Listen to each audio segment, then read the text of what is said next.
Welcome to BeBe's Bookshelf. Today, BeBe is reading The Blue House by Phoebe Wall.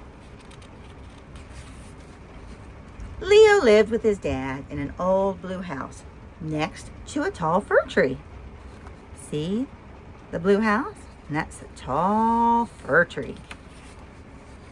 The paint was peeling and the roof was mossy. There were leaks and creaks, and when the wind blew, the whole thing shook. But it was theirs. Leo loved the blue house in winter, with its hiding places and cozy spaces. When the old heater broke, they would bake a pie just to warm up the kitchen. They would dance. Leo loved the blue house in summer, with its garden full of raspberries and tomatoes. Do you see all the tomatoes?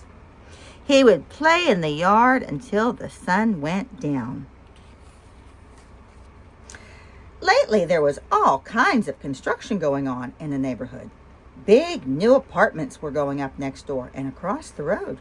Leo would watch the backhoes and trucks out of his window.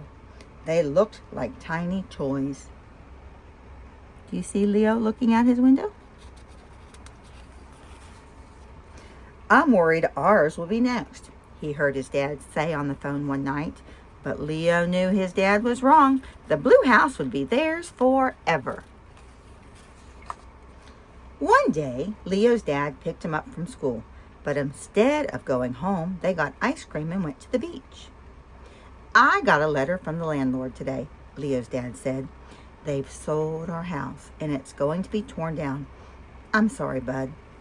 We're going to have to move."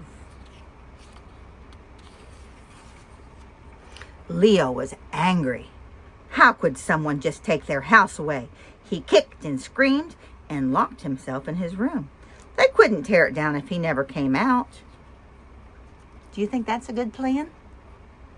No, I don't think so either. But Leo got hungry and after a while went down for dinner. "I'm angry too," his dad said. So after they ate, they danced and stomped and raged together. They shredded on guitar, and Leo did a special scream solo. It made both of them a little less mad.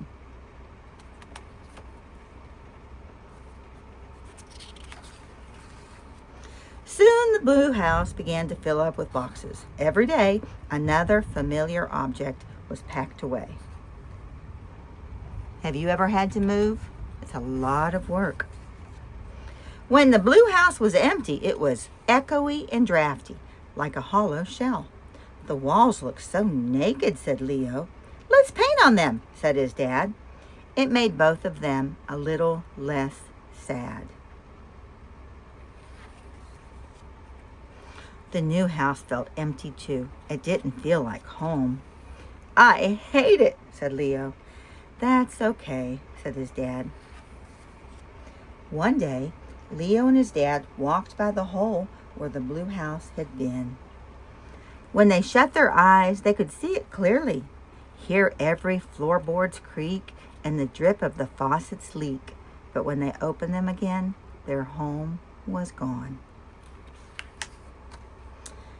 That night, as Leo lay in bed staring at the empty walls of his new room, he had an idea. "What if we painted it?" Leo said. "Good thinking," said his dad.